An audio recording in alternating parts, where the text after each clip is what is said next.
मैं कुणाल पांडे आपका पैर छूकर प्रणाम करता हूँ। आज हम बात करेंगे उत्तर प्रदेश बोर्ड के कठिन परीक्षा स्तर को लेकर और उत्तर प्रदेश बोर्ड की स्थापना कब हुई थी और क्यों हुई थी, इसके इतिहास को भी थोड़ा-सा समझने का हम प्रयास करेंगे।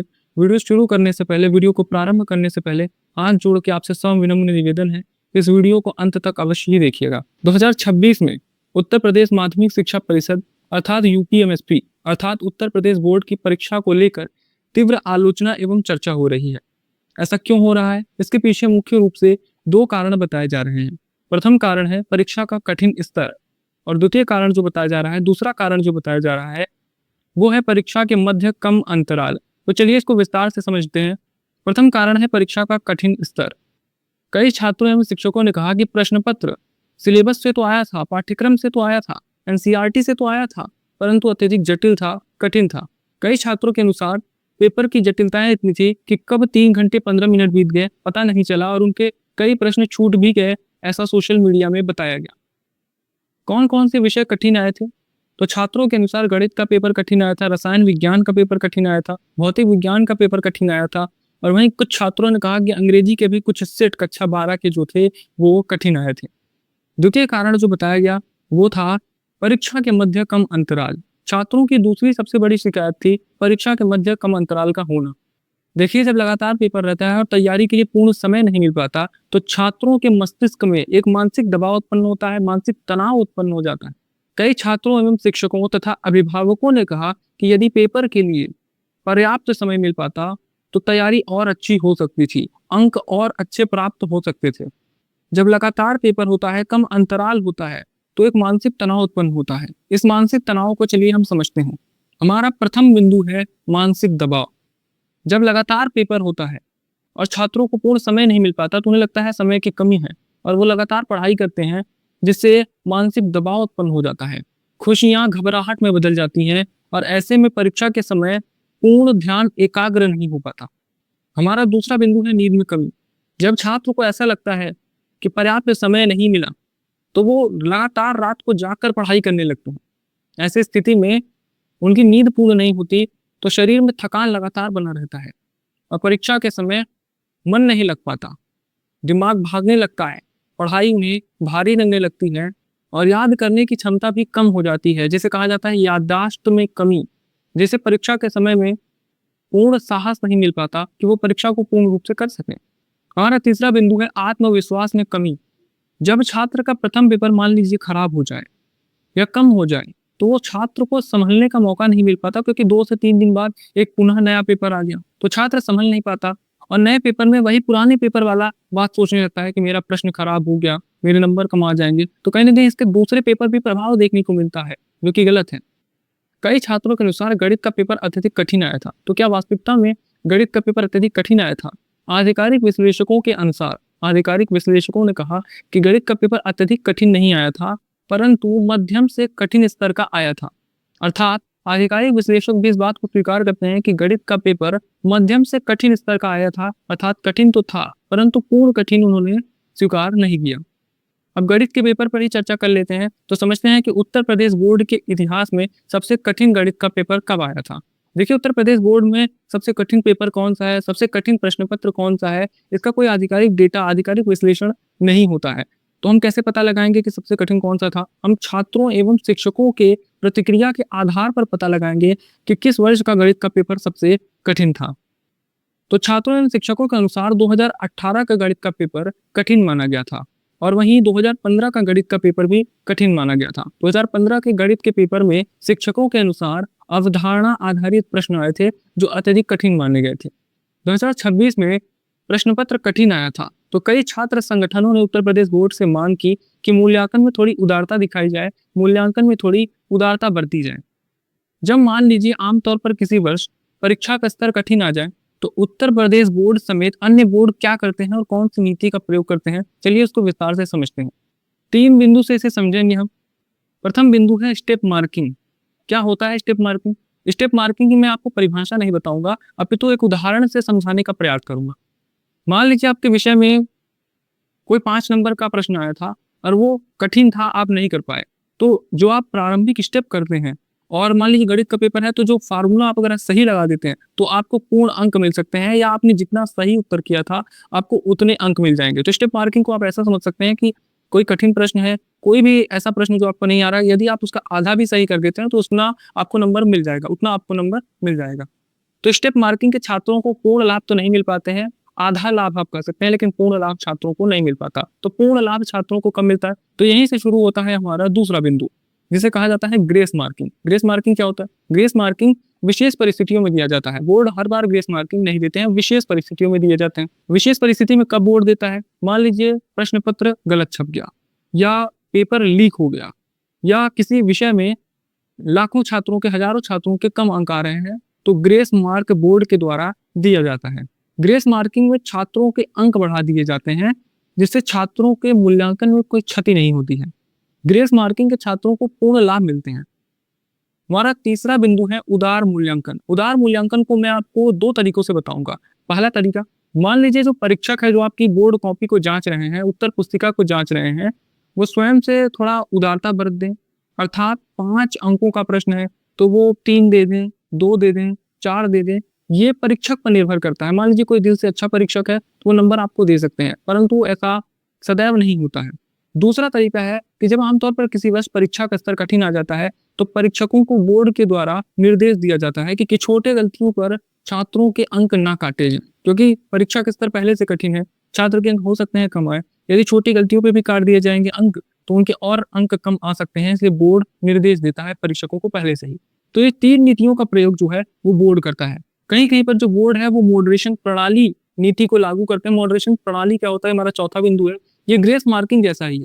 मान लीजिए किसी छात्र के किसी विशेष विषय में कम अंक आ रहे हैं तो मॉडरेशन प्रणाली के अंतर्गत अंकों को बढ़ा दिया जाता है, थोड़ा संतुलित कर दिया जाता है। जैसे छात्र, मान लीजिए किसी के 50 आ रहे हैं, 55 आ रहे हैं, तो 60 हो जाएगा, यानी बराबर कर दिया जाएगा, थोड़ा संतुलित कर दिया जाता है, यानी कुछ अंक शेष बढ़ा दिए जाते हैं।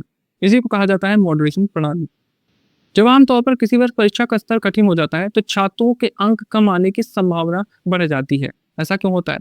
क्योंकि परीक्षा का स्तर कठिन है, छात्र घबरा जाते हैं, और ऐसे विशेष स्थिति में जो उन्हें आता है प्रश्न का उत्तर वो भी नहीं लिख पाते हैं। उन्होंने देख लिया कि मान लीजिए 5 अंक का कोई प्रश्न है, 3 अंक का है, बड़े अंक के हैं, तो जो उन्हें छोटे अंक के आते हैं वो बड़े अंक देख के पहले ही घबरा जाते हैं कि छोटा मैं कर लूंगा लेकिन बड़ा नहीं कर पा रहा हूँ तो मेरे अंक कट जाएंगे। तो इस घबराहट में छोटे अंक के उत्तर भी वो भूल जाते हैं।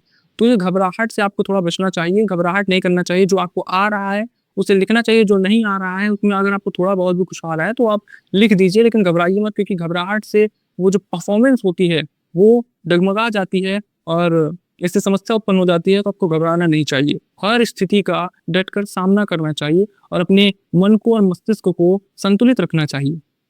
तो क्या 2026 में भी छात्रों के प्रतिशत या अंक कम आने की संभावना है? हाँ, संभावना हो सकती है, परंतु कोई निश्चित नहीं है कि कम आएगा अंक या प्रतिशत। इसको समझने के लिए हम आधिकारिक डेटा को समझने का प्रयास करते हैं। हम 2022 के आधिकारिक डेटा को, अर्थात परिणाम प्रतिशत को समझने का प्रयास करते हैं।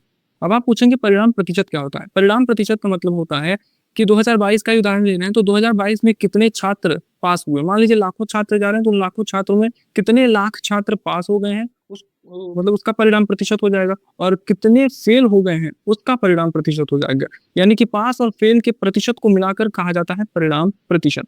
2022 के परिणाम प्रतिशत पर अगर हम दृष्टि घुमाएं तो 2022 में उत्तर प्रदेश बोर्ड का परिणाम प्रतिशत आया था 85.3%।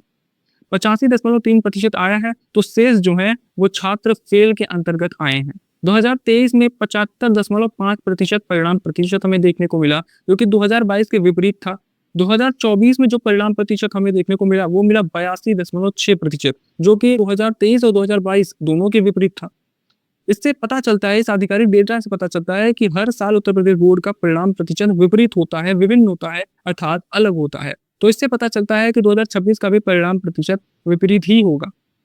अब विपरीत में क्या होगा और कितना होगा, कैसे होगा, ये तो परिणाम आने के पश्चात ही पता चलता है। तो परिणाम कब आता है?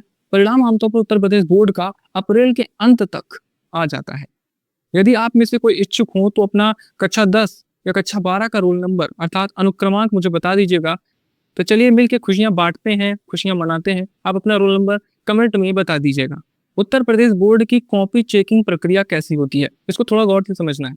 उत्तर प्रदेश बोर्ड की कॉपी चेकिंग प्रक्रिया बहुत बड़ी होती है, बहुत संगठित होती है, क्योंकि प्रत्येक वर्ष उत्तर प्रदेश बोर्ड में 50 लाख से अत्यधिक छात्र उपस्थित होते हैं।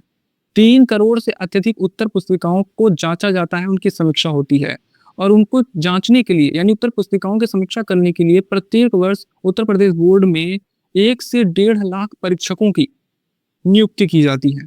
अब परीक्षक की बात उठ गई है तो परीक्षक के बारे में समझ लीजिए। उत्तर प्रदेश बोर्ड में जो परीक्षक होते हैं वो अनुभवी चुने जाते हैं, यानी उनको चुना कैसे जाता है? अनुभवी परीक्षकों को चुना जाता है। विषय विशेषज्ञ परीक्षक को चुना जाता है।